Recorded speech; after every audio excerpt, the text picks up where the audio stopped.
खुलुमबाय खन्थाइ खोनासंनो मोजां मोनगिरि आंनि अनजाग्रा आंगो लोगोफोर। दिनै दोंसे खन्थाइ लानानै फैबावबाय नोंथांमोननि गेजेराव। खन्थाइनि मुं नोंसोरनो हैथारनोसै आं जुलिनि खौरां। खन्थाइखौ सुजुदों सासे जाखांफु खन्थाइगिरि मनित बसुमतारी आदा। मिजिं थिबाय नोंथांमोना सिगांनि बायदि खन्थाइखौ बोजबनानै लागोन होननानै। फैदो अब्ला जोङो खन्थाइखौ जागायदिनि। नोंसोरनो हैथारनोसै आं जुलिनि खौरां। आइ आफाया न'खरनि बिबानखौ बानस' हाया जाबाय। गुबुनखौ नुबाय मालायखौ सोरखौथो बासिनो। बर'नि फिसा समायनायाव चाइना जापाननि खम नङा। आफाया लंपेन्ट ट्राउजार गाननायखौ साबजाया। आइया नांगौनि बारा देलायनायखौ लुबैया। आफाया लंपेन्ट ट्राउजार गाननायखौ साबजाया। आइया नांगौनि बारा देलायनायखौ लुबैया। गसाइयाबो सासेनि थाखाय गुबुन सासे सोरजियो।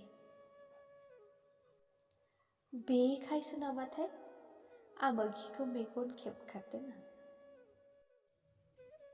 आदा बांबुलाजों फिसा फिसौ खामानियाव लोगो आं।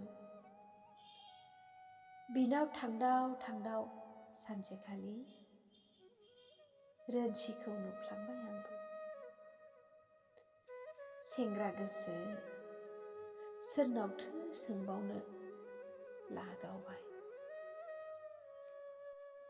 गोसोखौ बोलोफोरा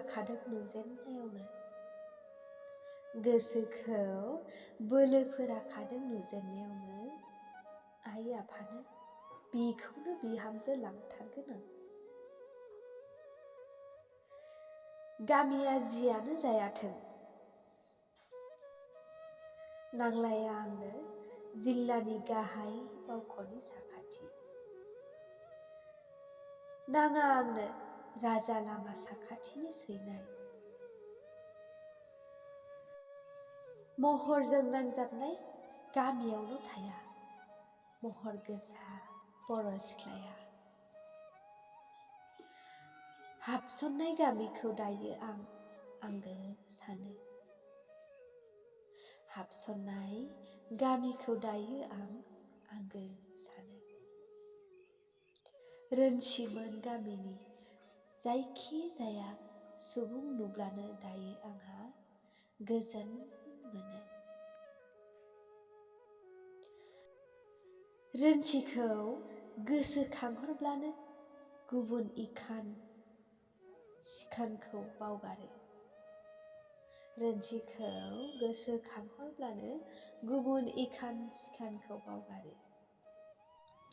रोनसिमोन गामिनि गय खान्थाल थालिर बिफांखौ सिन्थाय मोजां मोनफ्लेयो आं। हायाबो जौआबो बांद्राय गुफुर गोसोमबो नङा। जोनोमनि ओंथिखौ आबुं खालामनो उसु खुथु साननायखौ आदा बांबुलानो फोरमायबाय आं।